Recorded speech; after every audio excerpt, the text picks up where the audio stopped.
Hidden love episode 5।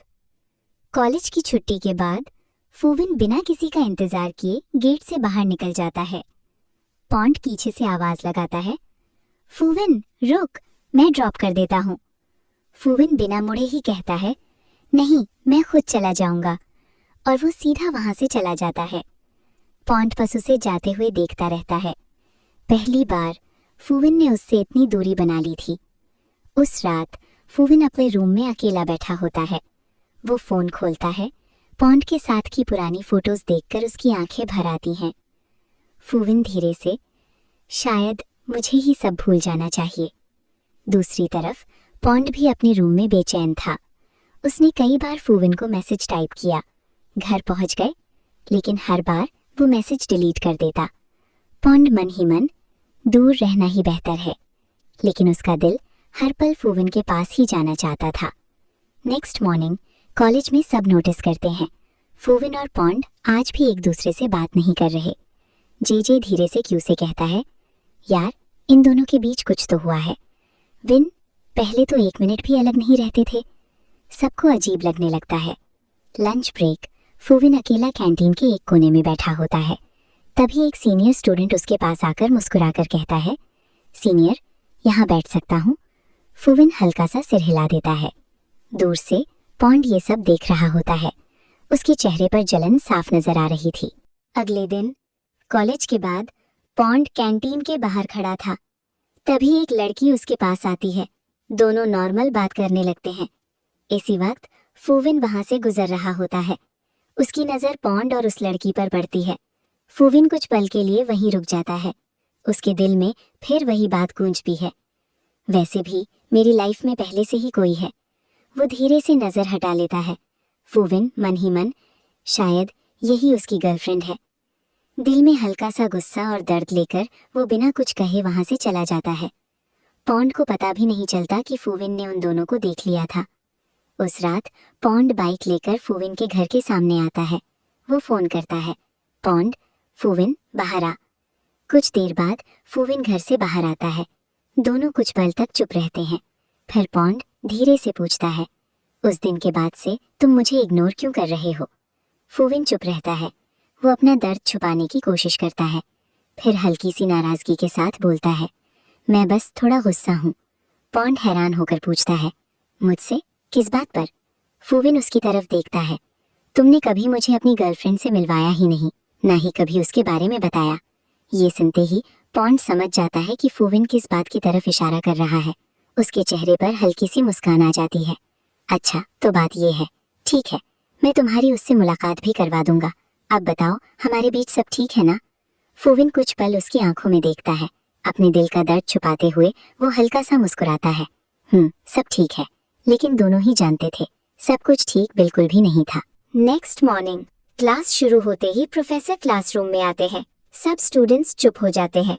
Attention everyone, हमारे semester project के लिए कॉलेज की तरफ से एक 3 दिन का फील्ड विजिट ऑर्गेनाइज किया गया है।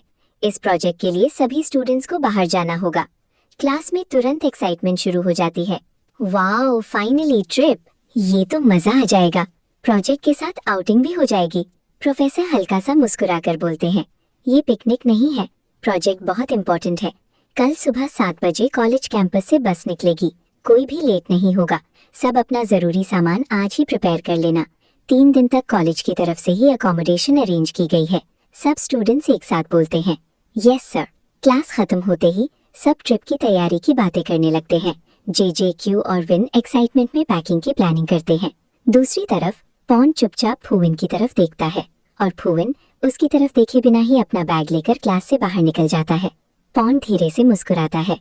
पॉन्ड मन ही मन, शायद इस ट्रिप में हमारे बीच की दूरियां खत्म हो जाएंगी, लेकिन उसे बिल्कुल अंदाजा नहीं था ये ट्रिप उन दोनों की जिंदगी में एक नया मोड़ लेकर आने वाला था।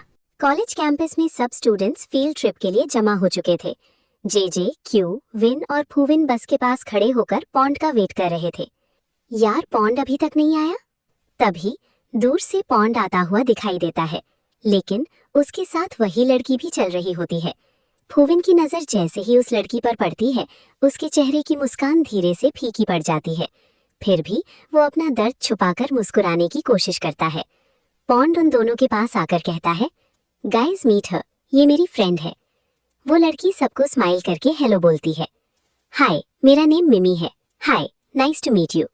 पॉन्ड एक एक करके सबसे उसका इंट्रोडक्शन करवाता है। ये जेजे, ये क्यू, ये विन। और फिर उसकी नजर फूविन पर जाकर रुक जाती है। और ये है फूविन, मेरा बचपन का सबसे क्लोज फ्रेंड। मिमी मुस्कुराकर हाथ बढ़ाती है। हाय फूविन। फूविन भी हल्की सी मुस्कान के साथ हाथ मिलाता है। हाय। बाहर से वो बिल्कुल नॉर्मल दिख रहा था, लेकिन अंदर ही अंदर उसका दिल फिर से टूट रहा था। उसे लगा शायद पॉन्ड उस मिमी को अपनी गर्लफ्रेंड नहीं कह रहा, लेकिन उसके लिए वो बहुत खास जरूर है। पॉन्ड एक पल के लिए फूविन के चेहरे को देखता है।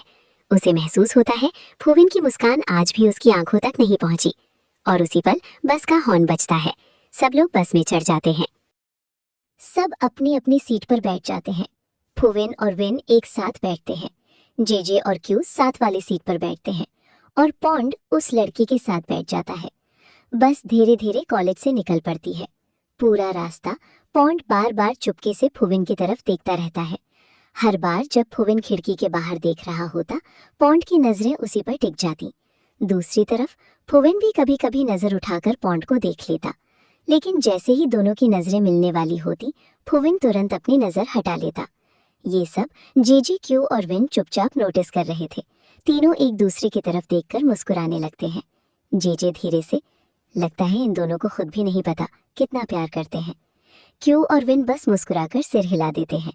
कई घंटों के सफर के बाद आखिर बस अपनी डेस्टिनेशन पर पहुंच जाती है। सब स्टूडेंट्स बस से उतरते हैं। प्रोफेसर सबको रूम की कीज देते हैं।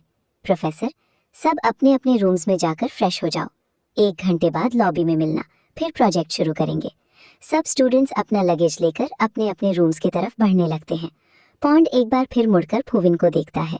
फूविन भी एक पल के लिए उसकी तरफ देखता है, लेकिन बिना कुछ कहे अपने रूम की तरफ चल पड़ता है।